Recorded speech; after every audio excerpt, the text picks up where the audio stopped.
Olá, seja muito bem-vindo a esse nosso bate-papo sobre projetos elétricos residenciais, onde nós vamos evidenciar a importância dos projetos elétricos e os primeiros passos para que a gente consiga efetivamente fazer um projeto elétrico conciso e de qualidade. Esse bate-papo nosso é para complementar a nossa palestra gratuita que teve na última quinta-feira. Tá certo? Bom, antes de mais nada, deixa eu me apresentar para vocês. Meu nome é Everton Moraes, eu sou autor do blog Sala da Elétrica. Aliás, se você não conhece, vai lá na saladaelétrica.com.br.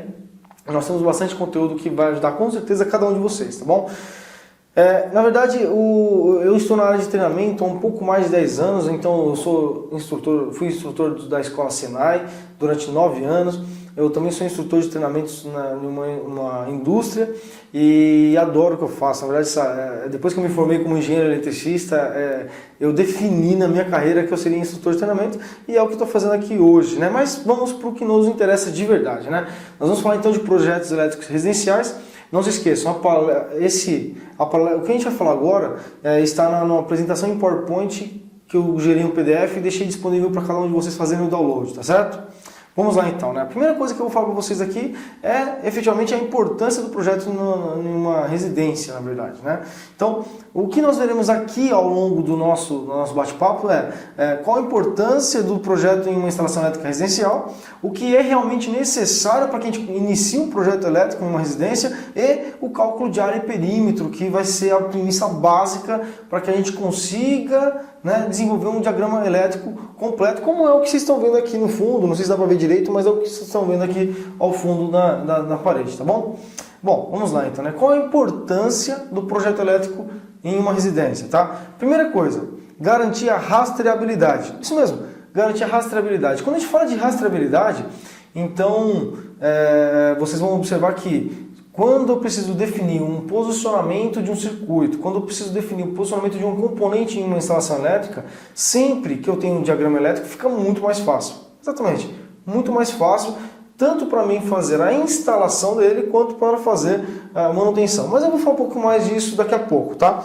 O segundo tópico muito importante que a gente vai estar trabalhando aqui é a propriedade do diagrama unifilar numa instalação residencial, que vai permitir com que a gente faça a execução correta dessa instalação. O terceiro ponto que a gente vai falar também, nessa premissa básica agora, é a garantia de segurança. Toda vez que eu faço efetivamente então um projeto elétrico residencial, uma das principais coisas que eu vou contar nesse projeto é a segurança, seja no uso de DR, seja no uso correto e eficiente do cabeamento e também do sistema de proteção, obviamente, uso de DPS para a segurança dos meus equipamentos e assim por diante, tá bom? Outra coisa é o atendimento das normas, obviamente, NBR 5410 no mínimo, NBR 5419 e algumas outras que nós trabalharemos à frente, tá? E a nova portaria do INMET, a portaria 51, que veio para nos dar mais mercado de trabalho e trazer para nós da área elétrica mais embasamento e qualidade no nosso trabalho no dia a dia. Tudo bem? Vamos lá então, né? Rastreabilidade. O que é e como funciona a rastreabilidade, né? Se você está vendo o diagrama que eu passei para vocês agora, então vocês devem estar observando nesse momento, a rastreabilidade, na verdade, ela garante para a gente identificar todos os condutores que passam dentro de um único ou de todos os eletrodutos dessa residência. E o mais importante é porque na hora de fazer uma manutenção ou uma intervenção para uma ampliação, por exemplo, eu consigo definir onde que está teoricamente mais tranquilo para fazer essa nova infraestrutura ou essa manutenção, tá certo? Uma coisa muito importante também na hora da manutenção, né? Então quando eu vou procurar um defeito em uma instalação elétrica, se eu tenho um diagrama na mão e eu consigo observar nele onde está os circuitos, né, distribuídos nessa residência. Pode ver aqui, né, se você dar uma olhada aqui, a gente tem em laranja os nossos eletrodutos e representado nesses eletrodutos laranja os circuitos elétricos, tá certo? Então é muito importante que a gente consiga ter uma planta totalmente detalhada. Quando eu digo planta, é planta elétrica mesmo, né? Então eu tenho uma planta totalmente detalhada para que eu consiga efetivamente fazer uma ampliação correta, que eu consiga garantir a segurança efetivamente e eu consiga identificar defeitos mais facilmente, tá bom? Então, quando a gente fala de execução correta, então eu passei o slide aqui, estou no próximo slide aqui, ó, execução correta. Se vocês observarem esse slide, vocês vão ver que tem um eletricista trabalhando em um painel, vamos dizer assim, onde toda a fiação elétrica, toda a parte de infraestrutura elétrica estão sendo baseada em um diagrama. Observem na imagem, se vocês pegarem a imagem aqui, eu não sei se vai dar para observar, mas logo acima da imagem nós temos um diagrama qual está sendo a diretriz de instalação dele, por exemplo, né? Então ele está se baseando nesse diagrama para fazer a parte de infraestrutura elétrica. E ele está trabalhando aqui. Claro que essa imagem aqui ela representa o trabalho de não é uma instalação elétrica residencial, né? Ou é uma prova, um teste, alguma coisa do gênero, né? Mas a execução correta me garante maior segurança, maior fidelidade das informações que foram prescritas no papel. E isso vai me trazer, com certeza, mais qualidade técnica na execução do nosso trabalho. Não é isso? Bom, continuando então, segurança. Quando a gente fala de segurança, exato dimensionamento da parte do circuito de distribuição vai me garantir, por exemplo, quando eu faço também um projeto e me baseio na parte de premissas básicas, fazer dimensionamento de área, perímetro, que a gente vai falar mais à frente, para garantir que a previsão de cargas vai ser feita corretamente e os circuitos serão criados corretamente, nós conseguimos, por exemplo, fazer com que os disjuntores fiquem corretos, fazer com que a fiação fique de maneira correta. E quando eu falo de disjuntor ficar correto, parece até meio, pô, Everton, só calcular a corrente e ver. Não é bem assim não. Existe um fator que é muito importante, que nós falaremos no nosso próximo vídeo, que é referente ao quê? Fator de agrupamento. O fator de agrupamento é muito importante e ele interfere diretamente na corrente do circuito que está na minha residência. Então, às vezes, a gente faz um monte de distribuição incorreta e o fator de agrupamento eleva a corrente, fica desarmando o disjuntor e a gente nem sabe por quê. Tá? Mas isso a gente vai deixar para o próximo vídeo, aqui a gente vai falar da parte mais básica mesmo. Tá? Ó, então, vamos lá. Cumprimento de normas. Então, acho que não precisa nem falar isso, mas vou falar mesmo assim. O cumprimento de normas, como por exemplo a NBR 5410, 5419, né? 5410 que é a norma que rege a parte de instalações em infraestruturas de baixa tensão. Então, em instalações elétricas de baixa tensão, é a NBR 5410 que vai me falar, me dizer como fazer essa instalação corretamente e como garantir a parte de segurança quando eu falo no uso de disjuntores, quando eu falo no uso de aterramento adequado e correto. Tudo bem? Portaria 51 do Inmetro. A portaria 51 do Inmetro ela vem e traz para nós da área de elétrica um salto imenso no que já existe, já trata o item 7 da norma NBR 5410, que é a parte de verificação e certificação da instalação elétrica de baixa tensão. Tá? Mas o que é efetivamente essa portaria e para que ela serve? Por que ela é um ótimo negócio para você futuramente? Com certeza absoluta. A portaria 51 do Inmetro, ela vem e mostra para a gente como e quem pode fazer uma verificação da instalação elétrica e quem pode certificar se essa instalação elétrica está correta ou não. Então imagina só você ter na sua casa uma instalação elétrica e certificar ela como uma instalação elétrica segura, correta, feita por profissionais que atenderam toda a norma NBR 5410 e que fizeram do seu ambiente, da sua instalação elétrica, um local seguro, né? Então é mais ou menos isso que ela traz e aí o que acontece, né? No meu ponto de vista, eu acho que em médio, curto prazo a gente começa a ter algumas mudanças no setor da construção civil para que principalmente condomínios que são mais exigidos em relação às normas tenham que ter essa certificação da portaria 51 do Inmetro para entregar e conquistar o ABITS, né, que é a documentação principal para quem vai morar numa residência. Tá? O Hilton Moreno do portal HM News ele tem um e-book sobre essa norma e ele falou, teve um trecho lá que eu até resgatei do e-book dele, eu vou até falar para vocês aqui, está aí na apresentação que vocês estão vendo também. Ele fala o seguinte, ó, a portaria 51 do Inmetro, né, pode ser um divisor de águas na área de instalações elétricas de baixa tensão. Embora tenha caráter voluntário, ou seja, por que caráter voluntário? Não é obrigatório ainda fazer, pelo menos ainda, né? Nós estamos em 2014, eu não sei se você está vendo esse vídeo em 2020, já é obrigatório, tomara que sim, né? Mas ainda em 2014 ainda não é obrigatório, né? É voluntário. Ela é um marco na medida em que disciplina como e quem pode realizar a avaliação de uma instalação elétrica. Então, Wilton Moreno coloca essas palavras sábias aqui. Aliás, o Wilton Moreno é um escritor bem conceituado aí, né, dono do portal HM News. E ele traz dessa maneira, com essa frase, ele traz tudo que a norma realmente quer e está mostrando pra gente que é possível fazer, tá? O próximo slide nosso aí, então, nós temos aí, ó, o que é realmente necessário para que eu comece a parte de infraestrutura, analisar a infraestrutura para conceber um projeto elétrico residencial, tá? Então eu coloquei aqui 5 tópicos, eu julgo como os mais importantes, mas tem mais coisas que a gente vai trabalhar ao longo do nosso curso. Mas assim, primeiro, conhecer a norma NBR 5410, obviamente, né? Segundo, definição de quantidades de pontos de iluminação em todos os cômodos da residência, obviamente que junto com o cliente, mas seguindo o mínimo que a norma NBR 5410 pede, tá certo? A gente vai falar daqui a pouco sobre isso. Definição de quantidade de tomadas de uso específico, então as TUIs, né? E definição de quantidade de tomadas de uso geral, as TUGs, tá certo? Lógico, tudo isso com o uso de uma planta baixa, a planta que vai ser como essa que vocês estão vendo aqui no fundo, né? Que é uns cômodos todos distribuídos como a parte de infraestrutura elétrica, tá certo? Bom, a planta baixa que nós vamos usar desse nosso vídeo até o último que nós fizermos sobre a parte de infraestrutura de um projeto elétrico residencial, como fazer e assim por diante, é essa planta que está no slide de vocês aí, tudo bem? Então, continuando aqui, aliás, essa planta aqui, né, pessoal, essa planta eu peguei, tem até o link aí no PDF também, ó, é uma planta do montesuacasa.com.br, lá, peguei lá com eles e eu vou usar essa planta do começo até o final para a gente fazer o projeto elétrico residencial completo, tá bom? Bom, próximo slide nós temos aí, ó, premissas iniciais, área e perímetro para a definição de potência. A iluminação elétrica de uma residência, então quando eu vou definir a parte de potência elétrica instalada para iluminação e para tomadas, por que é importante fazer isso logo de cara e por que é exigido, né, fazer isso na verdade?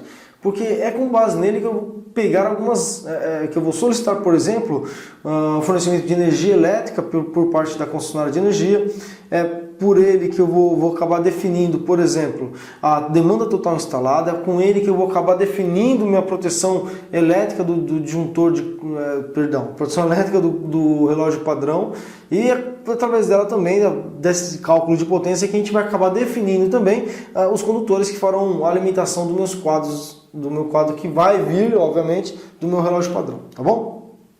Então, definição da parte de iluminação. Quando a gente fala de iluminação, a norma NBR 5410 ela deixa bem claro que para a iluminação nós temos que fazer o uso de algumas premissas básicas que eu vou falar já no próximo slide, tá? Mas ela fala o seguinte, que a área define exatamente qual que é o valor de potência de iluminação que eu tenho que utilizar para definir as premissas básicas do projeto elétrico residencial, tá bom? Então, no próximo slide nós temos aí, ó, na NBR 5410 sobre iluminação, tá aí nesse slidezinho aqui onde tem um M ao quadrado, né? No item 95.2, no 9.5.2.1.1 da norma, ele fala assim, em cada cômodo ou dependência deve ser previsto pelo menos um ponto de iluminação comandado por um interruptor. Então, eu tenho sempre que prever em qualquer cômodo, no mínimo, um ponto de iluminação comandado por um interruptor. E no 9.5.1.2, e pessoal, calma que eu vou chegar mais a fundo nesses itens da norma mais à frente, tá bom? Aqui é mais para a gente começar a entender onde nós estamos se metendo, tá? Então, ó, ele fala o seguinte nesse item, ó, em cômodo ou dependência de área superior a 6 metros quadrados, devem ser prevista uma carga mínima de 100 VA e para o acréscimo dos 6 metros quadrados, nós temos mais 60 VA acrescidos na nossa potência do cômodo. Então, se eu tenho um cômodo, por exemplo, de 10 metros quadrados, eu tenho 6 metros quadrados iniciais sendo considerados 100 VA, mas aqui eu tenho mais 4 metros quadrados, não é isso? Esses mais 4 metros quadrados, eu tenho que considerar no projeto mais 60 VA. Então, um cômodo de 10 metros quadrados tem que ser previsto uma potência de iluminação de 160 VA. Tudo bem? E calma, pessoal, isso não tem nada a ver com o que vai realmente ser instalado lá no teto. Por exemplo, se eu vou colocar tudo lâmpada de LED, né, se eu vou colocar lâmpada fluorescente, não. Isso aqui é um projeto inicial para a gente definir demanda instalada. Teoricamente, vamos dizer assim, é o pior caso é o pior caso que tem que ser considerado para você definir a parte de iluminação, tomadas e assim por diante, tá bom? Bom, claro que vocês devem conhecer o cálculo de área e perímetro. Então, se eu tenho um quadrado, por exemplo, de 4 metros de lado, 4, 4, 4 e 4, né? Então, nós temos aí lado vezes lado, vai me dar 16, né? Então 4 vezes 4, 16, então 16 metros quadrados. Isso é importante, pode ser simples, básico, mas é importante que você saiba, porque vai ser através desse cálculo que nós vamos definir efetivamente a potência de iluminação e assim por diante, tá? Bom, no caso de tomadas, então quando a gente fala de tomada, a norma ela deixa bem claro assim, ó, no dimensionamento de TUGs, tomadas de uso geral, da residência, é considerado o perímetro do cômodo como a composição de quantidade mínima de tomadas existentes no local. Então, dependendo do cômodo também, se é um cômodo, se é uma sala, se é cozinha, se é uma área úmida ou seca, né, quartos, assim por diante, vai ter diferença da norma. Então, dependendo do cômodo e do perímetro do cômodo, nós temos tratativas diferentes para cada um deles, para a quantidade de tomadas e obviamente, potências disponíveis nesse local. Por exemplo, uma cozinha eu tenho que considerar uma potência maior em função dos equipamentos que tem na cozinha. Geladeira, freezer, micro-ondas e assim por diante, tá? E no item 9522 da norma, ele fala efetivamente de pontos de tomadas. No 95.2.2.1 ele fala exatamente da seguinte maneira, ó, números de pontos de tomadas. O número de pontos de tomada devem ser determinado em função da destinação do local e dos equipamentos elétricos que podem ali estar sendo utilizados, tá?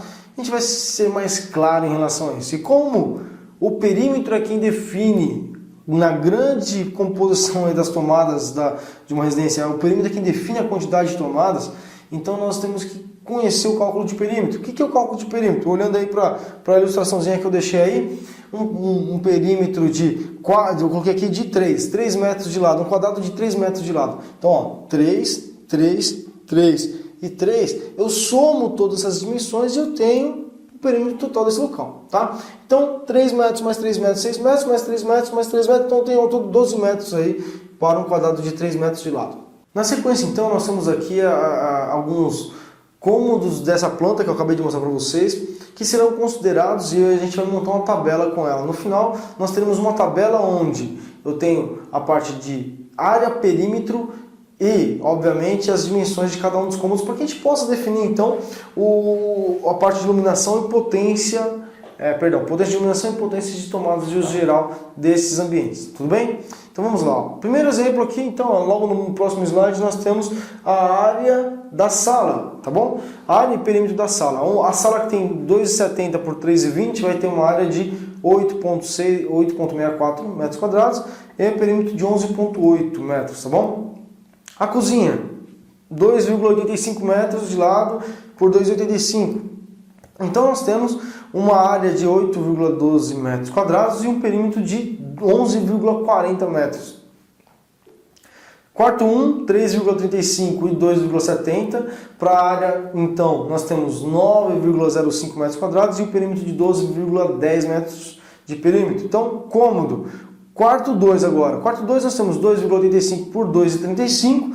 Obviamente, então, a área vai ser 6,70 e perímetro 10,40 metros para nosso cômodo, que é o quarto 2. O banheiro, né? Então o banheiro ele tem 1,95 por 1,20. Esse banheiro, então, ele vai me dar uma área de 2,34 metros quadrados e perímetro de 6,30.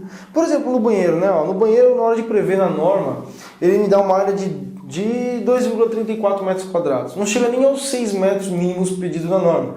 Só que a norma é bem clara, ela fala que para qualquer cômodo, o mínimo que eu vou considerar é 100 volt-ampere, para até 6 metros quadrados. A partir daí eu vou acrescer 60 VA. Mas a gente vai chegar lá ainda, a gente vai falar um pouco mais sobre esses conteúdos, tá? A varanda, por exemplo, ela tem 6 metros de comprimento por 1,5, né? Sendo assim 9 metros quadrados e 15 metros de perímetro ao longo das dimensões desse ambiente, tá? E ainda tem um hall, que é a junção ali entre a porta do banheiro, as portas do quarto e o acesso à sala e cozinha. E nós temos uma dimensão de 1,20 m por 90 cm, que pressupomos aí, então, ou calculamos, na verdade, uma área de 1,08 metros quadrados e um perímetro de 4,20 metros de perímetro, tá? Nesse próximo slide, então, nós temos todas as dimensões dos nossos cômodos, bem como área e perímetro também, que será útil no nosso próximo passo, nosso próximo aula, né, nosso próximo vídeo, para que a gente consiga determinar a potência de iluminação, que é com base na área, como a gente já viu, e a potência referente a tomadas de usos gerais, que é baseado nos perímetros. E a gente também, nós vamos estar comentando sobre a potência gerada pelas tomadas de uso específico, que são as tomadas de chuveiro, tomada de máquina de lavar, dependendo da potência dela, tomadas de torneira elétrica e assim por diante, tá bom? Bom, agora eu queria o seguinte, né? Eu vou abrir aqui para vocês fazerem algumas perguntas e eu quero que vocês deixem aqui no vídeo do YouTube as suas perguntas referente a esse assunto, né? É claro que essa é a primeira de 4 palestras, 4 cursos, 4 videoaulas, na verdade, que nós vamos estar abordando, e eu quero que você deixe aqui no comentário aqui quais são as suas dúvidas referente a esse nosso primeiro momento, esse nosso primeiro encontro aqui, tudo bem? Bom, até agora eu acredito que está indo tudo ok, né? Eu vou esperar, na verdade, a resposta de vocês através dos comentários aqui do YouTube. Eu agradeço desde já, muito obrigado de verdade, e até o nosso próximo encontro, até o nosso próximo webinar, até o nosso próximo vídeo, tá bom? Se você ainda não se cadastrou para receber essas informações, eu estou deixando o link aqui embaixo na descrição do vídeo. Um grande abraço para você e até o nosso próximo encontro. Tchau!